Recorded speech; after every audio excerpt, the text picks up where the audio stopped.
Iran America యుద్ధం ఇండియాకి ఓ గుణపాఠమని చెప్పుకోవాలి. ఎందుకంటే ఇన్నాళ్ళు వేరే దేశాలపైన మనం ఏమేమి ఆధారపడుతున్నామో సామాన్యుడికి కూడా అర్థమయ్యేలాగా చేసింది.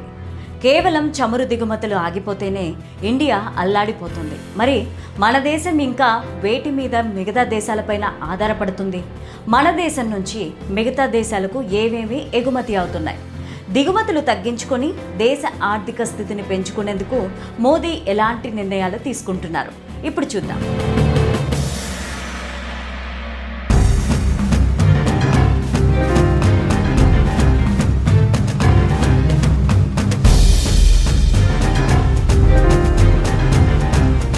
ఇరాన్ అమెరికా మధ్య జరుగుతున్న యుద్ధం మన దేశానికి చాలా నష్టాన్ని కలిగిస్తోంది.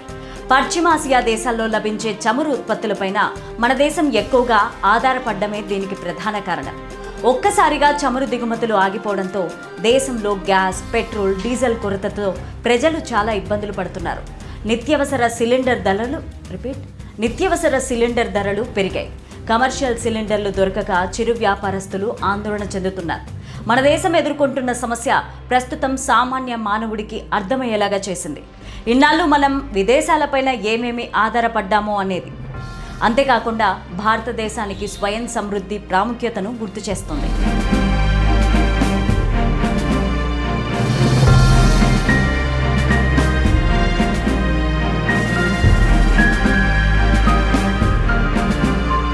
మన దేశం చమురుతో పాటు ఇంకా చాలా వాటిపైన ఇతర దేశాలపై ఆధారపడాల్సి వస్తుంది.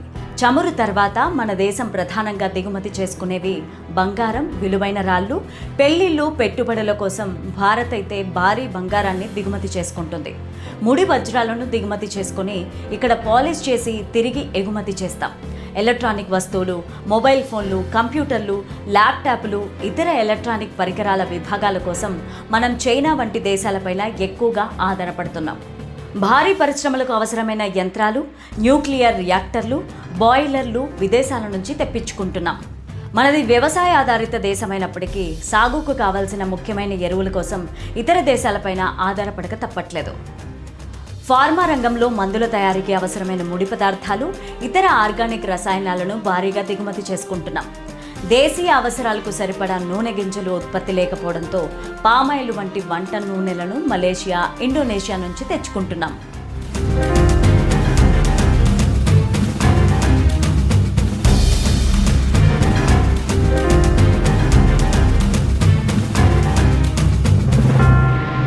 మన దేశం నుంచి ప్రపంచ దేశాలకు వెళ్లే ప్రధాన ఎగుమతులు ఒకసారి చూస్తే, శుద్ధి చేసిన పెట్రోలియం మన దేశం నుంచి అత్యధికంగా ఎగుమతి అవుతోంది. మనం ముడి చమురును దిగుమతి చేసుకున్నప్పటికీ దానిని శుద్ధి చేసి పెట్రోల్, డీజిల్ వంటి ఉత్పత్తులను ఇతర దేశాలకు ఎగుమతి చేస్తూ ఉంటాం. అంతేకాకుండా ప్రపంచానికి భారత్ మెడిసిన్ హబ్ లాంటిది. తక్కువ ధరలో నాణ్యమైన మందులను మనం అమెరికా, యూరప్ దేశాలకు పంపిస్తున్నాం. ఇండియాలోనే అత్యధికంగా మందుల తయారీ తెలంగాణలోనే జరుగుతోంది. పాలిష్ చేసిన వజ్రాలు, బంగారు ఆభరణాల ఎగుమతిలో భారత్ ముందంజలో ఉంది. వస్తువులే కాకుండా ఐటీ, సాఫ్ట్వేర్ సేవల ఎగుమతి ద్వారా భారత్ భారీగా విదేశీ మారక ద్రవ్యాన్ని గడిస్తోంది. వ్యవసాయ ఉత్పత్తులలో బియ్యం, సుగంధ ద్రవ్యాలు, టీ, కాఫీ, సముద్రపు ఆహారం మన నుంచి ఇతర దేశాలకు వెళ్తాయి. టెక్స్టైల్కి సంబంధించి దుస్తులు, కాటన్ దుస్తులు, చేనేత వస్తువులు అంతర్జాతీయంగా మంచి డిమాండ్ ఏర్పడింది. మనం దిగుమతుల కోసం ప్రధానంగా చైనా, రష్యా, యుఏఈ, అమెరికా మరియు సౌదీ అరేబియా పైన ఆధారపడుతున్నాం. మన ఎగుమతులు ఎక్కువగా America, UAE, Netherlands, United Kingdom దేశాలకు వెళ్తున్నాయి. ఈ దిగుమతులపైన ఆధారపడ్డాన్ని తగ్గించుకోవడానికి భారత ప్రభుత్వం make in India, Atmanirbhar Bharat వంటి కార్యక్రమాల ద్వారా దేశీయ ఉత్పత్తిని పెంచడానికి ప్రయత్నిస్తోంది. కానీ ఇంకా క్షేత్రస్థాయిలో ఇంప్లిమెంటేషన్ కావడం లేదు.